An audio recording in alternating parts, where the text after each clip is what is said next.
ده ايه الحيرة اللي احنا بقينا عايشين فيها دي؟ هو مين اللي بيدير نادي الزمالك؟ يا ترى مرتضى منصور؟ ممدوح عباس؟ يمكن حسين لبيب؟ لا يا عم، ده احمد سليمان. هو مفيش غيره بقى الدكتور عادل البناني الاهلاوي اللي جابوه لنا. امال مين اللي كان قاعد مع اسوريو؟ ده حسين لبيب. هو حسين لبيب كان قاعد مع اسوريو بيعمل ايه؟ طب هو مين اللي ادى الصفة لحسين لبيب انه يقعد مع اسوريو؟ وليه اسوريو قعد معاه؟ ويا ترى هو اي حد معدي في النادي يقعد مع المدير الفني كده عادي ولا ايه الحكاية؟ طب بلاش الموضوع ده. هو مين اللي هينتصر؟ ايه الحيرة دي؟ الاهلي ولا اتحاد الكورة؟ لعيبة الاهلي هتروح المنتخب ولا الاهلي هيمنعهم؟ طب الاهلي هيلعب السوبر الجديد ولا الاهلي هينسحب؟ طب الازمه اللي الامارات صدرتها لاتحاد الكوره وقالت لهم يا الاهلي يا بلاش، الاهلي هيسيطر على اتحاد الكوره كالعاده ولا اتحاد الكوره هينخ كالعاده؟ عايزين نعرف هو ايه اللي بيدور في الرياضه المصريه، وليه ظهر كل رجال مرتضى منصور بقالهم يومين؟ صبحي عبد السلام بقى بيطلع على اليوتيوب، وخالد الغندور بيقول تصريحات، والكل شغال والكل معدي. ده حتى حازم امام هيستقيل من اتحاد الكوره وهينزل الانتخابات. والله العظيم الحلقه دي من نار. الحلقه دي انا جايب لك فيها كل الاخبار، عشان كده بطلب منك انك تدعم اخوك باللايك، واللي لسه ما اشتركش في القناه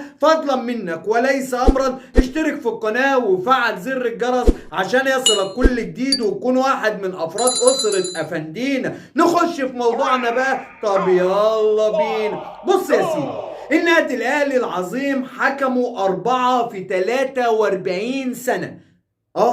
الاهلي 4 رؤساء مسكوه في 43 سنة. أما نادي الزمالك العظيم فمسكوا 4 رؤساء في 8 أيام. أو ربنا، تعال بص معايا كده هتلاقي الكابتن أو المرحوم أو الأسطورة صالح سليم، بعد كده كان الأستاذ حسن حمدي، بعد كده الأستاذ محمود طاهر، بعد كده الكابتن محمود الخطيب. ده في 43 سنة. طب ما تيجي تبص على الزمالك في 8 أيام: مرتضى منصور، أحمد مرتضى منصور، حسن موسى، بعد كده البناني. طيب يا عم، ايه، احنا عندنا استقرار في الاهلي اهو، الاهلاويه مبسوطين ومزقططين. احنا بقى الزملكاويه عايزين نعرف هو مين اللي بيدير نادي الزمالك دلوقتي. لما يبقى حسن موسى يقعد 5 ايام ويمشي ويجي البناني هنتنازل يا سيدي ونقول مش مشكله. لما يبقى اللي بيرقص النادي الزمالك اهلاوي ما يجراش حاجه، ما هو الاهلاويه في نجاح ويمكن ده اللي يصلح الميله. انما ان يبقى فيه قائم باعمال رئيس النادي قاعد في مكتبه ولاقي الاستاذ حسين لبيب بيجتمع مع المدير الفني عادي كده، اهو ده اللي بالنسبه لي غريبه. طب هو ليه حسين لبيب اصلا يقعد مع المدير الفني؟ وليه المدير الفني يقعد مع ناس مش مسؤوله جوه نادي الزمالك الا اذا كان لعبه انتخابات؟ هي دي لعبه الانتخابات. ما انا قلت لك في البدايه حازم امام هيقدم استقالته من اتحاد الكوره عشان هينزل انتخابات نادي الزمالك، وقايمه مفاجاه بعمرو الجنايني وحازم امام وهاني العتال، والخناقه اللي شغاله ما بين الكل على ايمن ابن ممدوح عباس. شفتوا بقى يا زملكاويه احنا وصلنا لفين؟ كلهم بيتخانقوا مين اللي هياخد ايمن ابن ممدوح عباس. التقيل اللي هيوزن القايمة، الفلوس اللي هتسد على الزمالك عشان لما ينزل في الانتخابات يقول هو ده المنقذ. شفتوا وصلنا لفين؟ ما علينا يا عم، ده كلها لعبة انتخابات.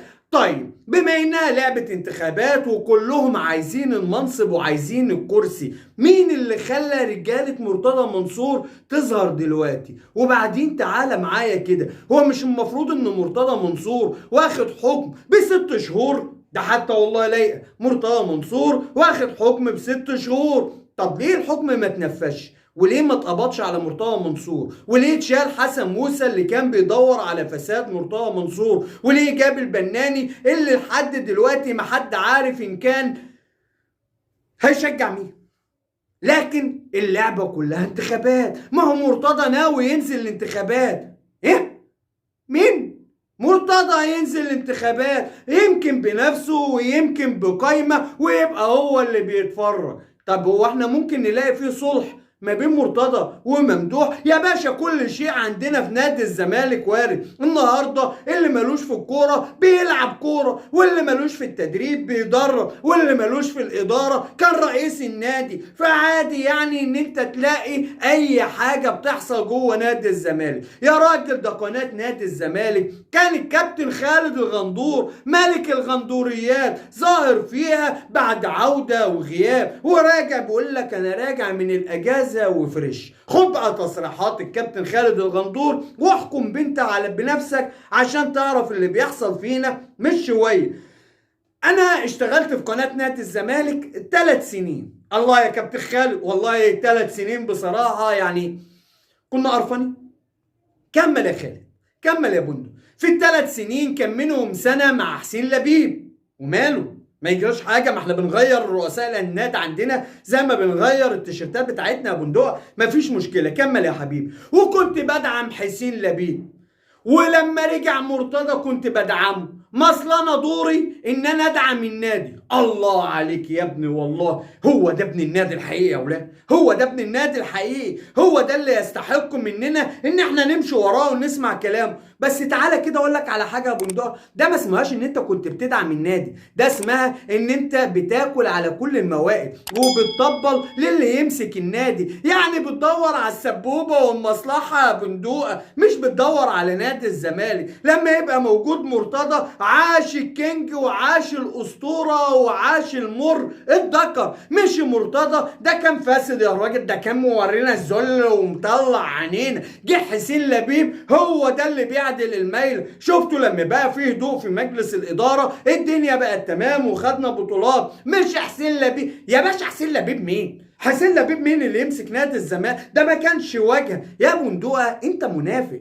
عشان كده احنا بنقول لك ان جمهور الزمالك ما بياكلش من الكلمتين اللي انت بتقولهم ده. الناس دي فاهماه كويس قوي، اصل جمهور الزمالك بيفهم يا بندقه والله، انما اللي انت بتحاول تقوله ده اسمه عجل. طب اقول لك على حاجه، خالد الغندور في نفس الحلقه كان مستضيف الحاوي الكابتن حماده عبد اللطيف، ومين ما يعشقش حماده عبد اللطيف؟ اهلاويه وزملكاويه بكل متفقين على احترامه واخلاقه. فبدا الكابتن خالد الغندور انه يلعب على مشاعر الجمهور.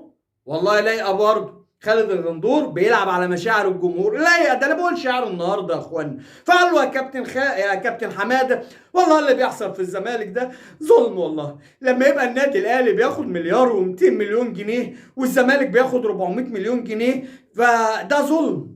فالكابتن حماده عبد اللطيف شخص متزن، شخص محترم، فقال له انا شايف ان الموضوع عادي والموضوع طبيعي نظرا لفرق البطولات وفرق يعني الاستقرار والانجازات اللي الاهلي حققها. فرد خالد الغندور رد بصراحه ابهرنا، انا كبهير انبهرت.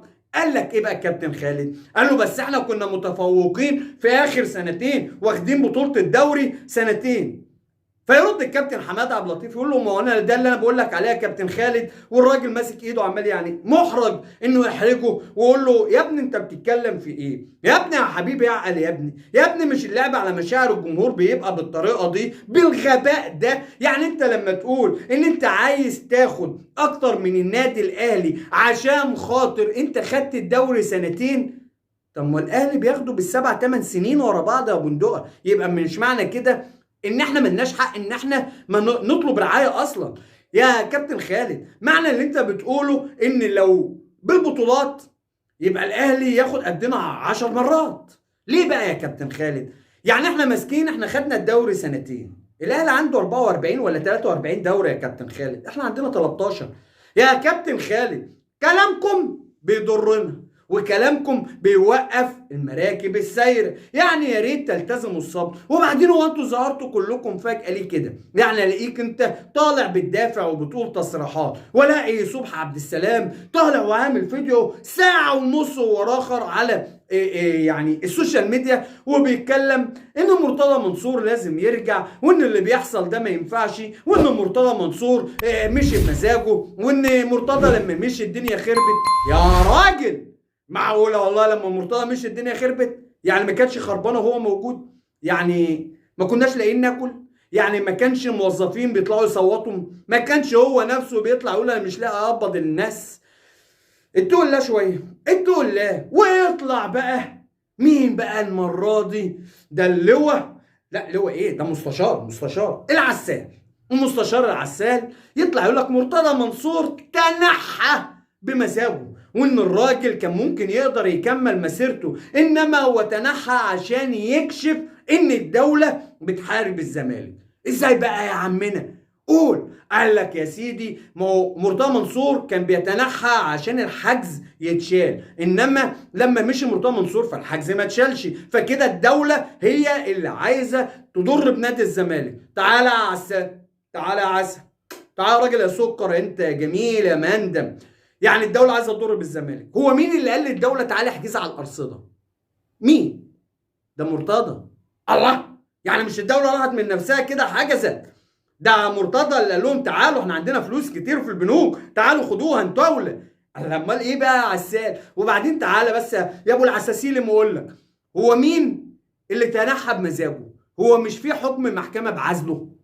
ولا انت مش مستشار برضك؟ ولا انت ايه؟ ولا ايه الحكايه؟ هو احنا بنطبق القانون بمزاجنا ولا ايه؟ مش في حكم محكمه بعزل مرتضى منصور وانه المفروض انه خارج النادي؟ انتوا ايه اللي خلاكم تظهروا فجاه كده؟ هو ايه اللي حصل؟ ده حسن موسى مشي كله ظهر. ايه يا اخوان، يا اخوانا بلاش كده. طيب يا عم بلاش المواضيع اللي يعني بتزعل الناس دي. هو مين اللي هينتصر؟ الاهلي ولا اتحاد الكوره؟ طب هو الاهلي له حق ولا اتحاد الكوره اللي له حق؟ هو الاهلي بيلعب باسم مصر ومنتخب مصر ما بيلعبش باسم مصر؟